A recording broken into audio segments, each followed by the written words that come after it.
So, Minister, thank you so much for doing this. Following your panel, I want to follow up on the question of the outlook for energy in sector for Nigeria. Oh, I think fairly good. We are obviously in the same bind that the rest of the world is in terms of the US incidence of shale oil and gas, and the fact that its emergence on the global oil and gas scene means that all countries, all producing countries, particularly I think those on the sub-Saharan African continent, have had to reassess the balance of their exports in terms of oil and gas and begin to find other emerging markets which would be interesting export destinations for us. So the government has brought out this revised petroleum bill, and can you tell us a little bit more about how this bill could potentially impact to create opportunities for investors like China and India and other emerging markets? Well, first of all, China is one of the destinations that we are working with very stringently in terms of exports. As I said, due to the incidence of the shale oil and gas, the petroleum industry bill will ensure more transparency and more accountability.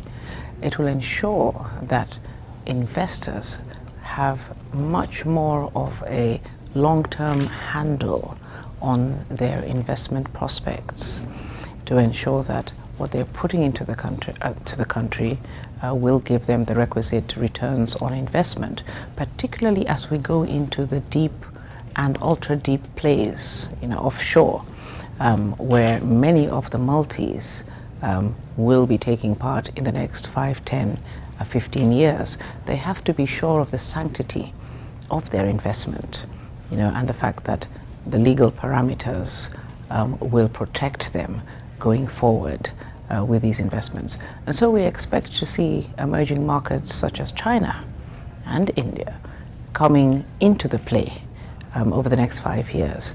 As you may know, China is already very much in the Nigerian oil and gas sector, as it is in a number of other sectors in our economy.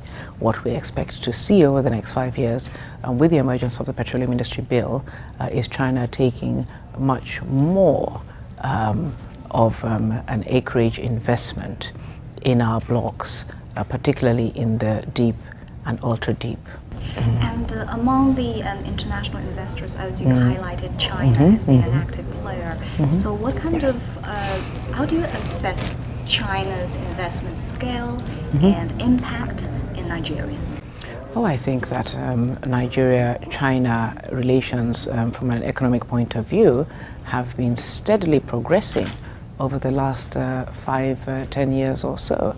At this point in time, I think that we are at a very, very good mark, so to speak, from where China and Nigeria have a unique opportunity to actually move much more rapidly in terms of partnerships on investments, particularly in this case in the oil and gas sector. As I said, we would expect that over the next 5 years, the scale of China's investments, which has been quite good, would actually increase quite rapidly. We often hear, criticisms over this kind of investment. What do you react to that? What do you make of these? Well, I think that on the whole, China-Nigeria relationships have been fairly good and fairly stable, and that in terms of our economic partnerships, we've handled them quite well with equity and a balance on both sides.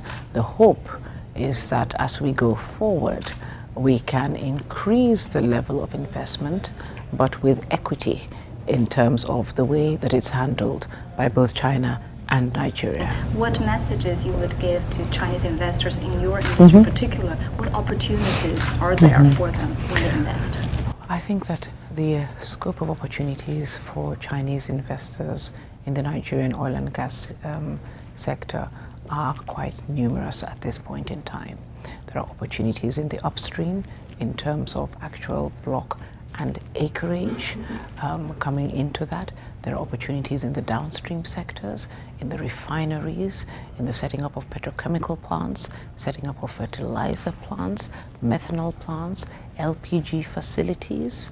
That is a whole slew. And as we go forward, as I have said severally, as we explode Nigeria into a gas E&P country, there will be numerous opportunities for Chinese investors in the midstream gas sector of the Nigerian oil and gas industry. So all in all, I think this is a wonderful time for Chinese investors to look at upping the ante in terms of their investments in the Nigerian oil and gas industry, where they already are a considerable force. Thank you very much, Minister. We appreciate your time.